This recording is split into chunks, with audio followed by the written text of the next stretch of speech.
Assalamualaikum warahmatullahi wabarakatuh.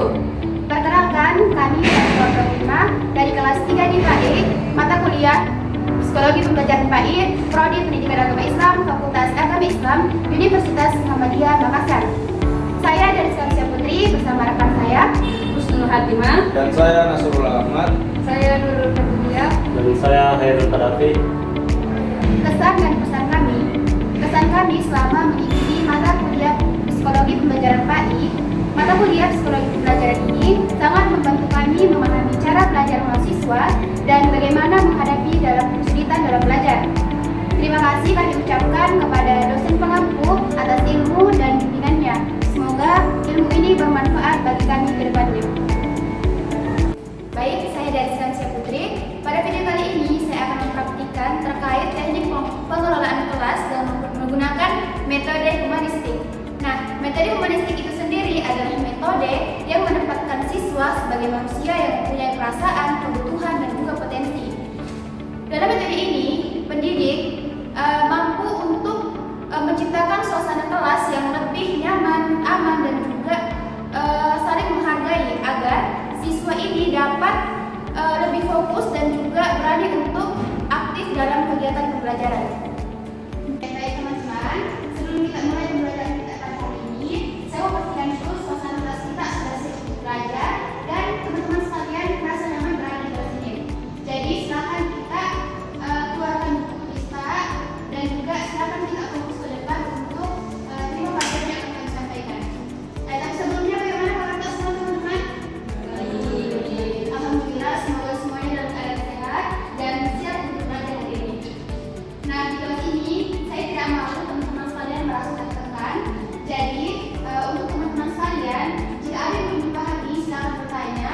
Dan kita semua tidak perlu takut untuk menjawab salah, karena kita di sini semua dalam proses belajar. Kita sama-sama belajar dan yang penting kita berani untuk mencoba.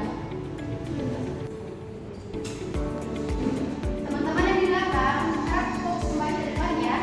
Saya percaya kalian semua bisa mengatur suasana kelas ini agar kita bisa selesaikan pelajaran kita dan suasana juga bisa kondusif tanpa harus diingatkan berulang-ulang. Bisa? Bisa. Oke. Nah, metode humanistik ini pendidik menegur dengan cara yang tenang, menggunakan bahasa yang baik, dan tetap menghargai siswa. Ini merupakan bagian dari pengelolaan kelas dan menggunakan metode humanistik. Baik, perkenalkan saya Husnul Hatimah. Hari ini kita akan mempraktikkan pendekatan kognitif dengan satu kasus keluarga. Pendekatan ini berfokus terhadap cara berpikir seseorang. Ada yang pernah dengar apa itu kognitif? Di sini kita akan mempraktikkan pendekatan kognitif dengan satu kasus keluarga. Jadi, kognitif adalah segala sesuatu yang berkaitan dengan proses berpikir manusia. Atau secara sederhana, kognitif ini memecahkan masalah dalam berpikir manusia, ataupun dengan menalar cara berpikir dan memahami sesuatu. Dan kita masuk di penyajian kasus keluarga atau kasus kognitif. Nah, seorang anak remaja sering bertengkar dengan orang tuanya. Nah, ia merasa orang tuanya ini selalu ditekan. Nah, anak ini akhirnya dia merasa ini berpikir bahwa dia tidak disayang oleh keluarganya, dia tidak disayang oleh orang tuanya, karena orang tuanya ini selalu melarang anaknya itu keluar rumah, keluar malam, ataupun anak ini selalu mengambil keputusan tersendiri. Nah, dari adanya pemikiran yang begini, anak ini muncullah pemikiran hasil dari irasional. Ada yang pernah dengar irasional itu? Jadi irasional itu berpikir secara negatif atau tidak sesuai dengan fakta. Nah, jadi adanya percekcokan antara anak dengan orang tua, maka timbullah pikiran kepada anak ini. Anak ini berpikir tentang orang tua saya tidak menyayangi saya. Orang tua saya selalu menekan tentang hal-hal yang saya lakukan. Nah, andai kata anak ini berpikir rasional terhadap apa yang dilarang oleh orang tuanya, maka tidak ada akan keributan kepada orang tua dan anak. Itu kan berpikir rasional kan berpikir negatif, berpikir baik terhadap setiap segala sesuatu yang tentang pikirannya, berpikir rasional. Nah, jadi hasil dari pemikiran rasional seorang anak ini selalu berpikir orang tua saya tidak menyayangi saya, dan akhirnya ada terfokus antara komunikasi orang tua dan anak. Nah, jadi masalah utama kasus tersebut tadi antara orang tua dan anak ini bukan pada larangan orang tua, tapi di mana kalau orang tua melarang pasti ada kebaikan di dalamnya. Nah, masalah utamanya adalah cara anak menafsirkan larangan tersebut. Nah, anak ini berpikir irasional terhadap larangan yang diberikan oleh orang tuanya. Nah, jadi evaluasi pemikiran.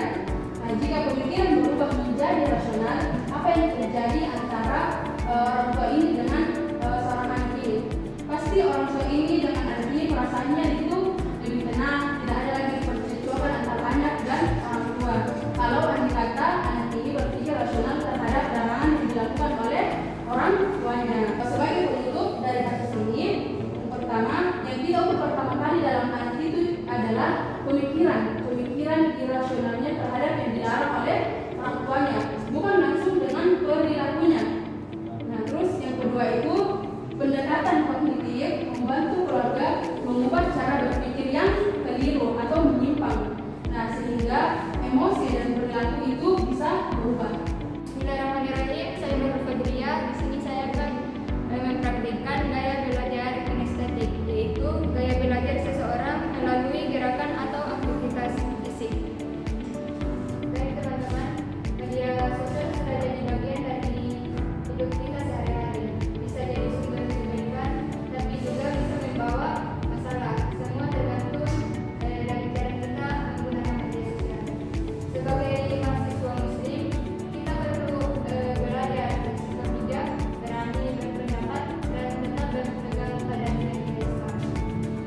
Hari ini kita tidak hanya duduk dan mendengar, tapi juga bergerak, mengambil sikap, dan menyampaikan pendapat. Baik, mungkin kita bisa langsung memulai diskusi. Baik, saya akan menunjuk tempat orang untuk melakukan diskusi.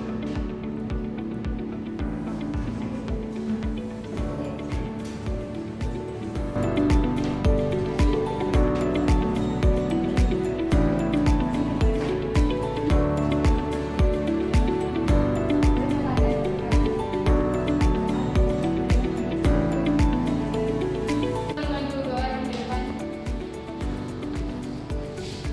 Saya akan mengajukan pertanyaan.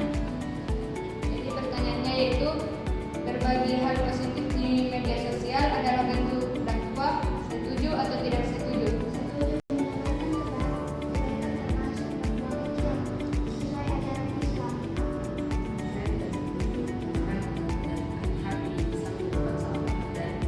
Terima kasih atas pendapat.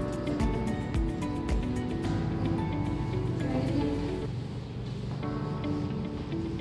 menyebarkan gosip teman di media sosial adalah salah menurut Islam. Setuju atau tidak setuju? Setuju. Islam melarang riba, menyebarkan gosip termasuk dosa kecil dan besar. Kalau saya tidak setuju, karena jika maksudnya memperingati atau menasihati bisa dibolehkan dengan cara yang baik. Terima kasih atas pendapat kalian. Mungkin bisa kembali. Baik, saya Hairul Kadafi. Saya ingin menjelaskan tentang prinsip belajar perhatian, tips mengatasi siswa dalam belajar, disleksia berbicara. Baik teman-teman, sebelum saya mulai, saya ingin bertanya, sampai di sini kalau sementara proses belajar mengajar itu pikirannya individual. Misal kita ini dalam proses belajar, tetapi pikirannya itu keluar sama. Nah, itu tadi contoh kenapa perhatian itu sangat penting dalam proses belajar mengajar. Nah, misal kita belajar, tapi kita hanya duduk manis tanpa memperhatikan, maka materi yang kita pelajari itu tidak akan masuk ke otak kita. Nah, dalam psikologi pendidikan pendidikan, perhatian itu sangat nah, misal teman-teman apabila kita mengajar anak kita di tingkat SD atau SMP, misal kita mengajar tentang jujur dalam Islam. Nah, apabila kita memulai pelajaran langsung buka buku saja, maka siswa itu tidak fokus atau bisa saja itu ngantuk. Nah, dalam psikologi pendidikan perhatian ini adalah kuncinya. Kenapa? Nah, tanpa perhatian informasi yang kita pelajari itu tidak akan sampai ke otak secara maksimal. Maka guru atau dosen itu sebelum memulai belajar mengajar itu kita harus memancing para siswanya untuk fokus sebelum masuk ke materi intinya. Baik, saya Nasrullah Ahmad. Di sini saya akan menjelaskan terkait komunikasi verbal dan komunikasi nonverbal. Baik, teman-teman, di sini saya akan menyampaikan materi komunikasi verbal dan komunikasi nonverbal. Sebelumnya ada yang di sini apa itu komunikasi verbal dan komunikasi nonverbal? Baik, komunikasi verbal atau jenis komunikasi yang menggunakan kata-kata atau bahasa untuk menyampaikan pesan. Dan ada pun dua jenisnya. Yang pertama itu bahasa lisan atau berbicara. Contohnya itu seperti saya suka makan nasi goreng, saya suka main futsal.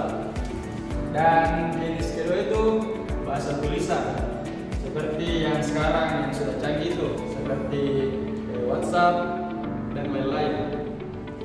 Sedangkan komunikasi nonverbal atau jenis komunikasi yang tidak menggunakan kata-kata atau bahasa, tetapi menggunakan isyarat, ekspresi wajah, bahasa tubuh untuk menyampaikan pesan. Dan ada pun dua jenisnya. Yang pertama itu kayak ekspresi wajah. Contohnya itu senyum, sedih, kecewa. Dan jenis keduanya itu isyarat, seperti kayak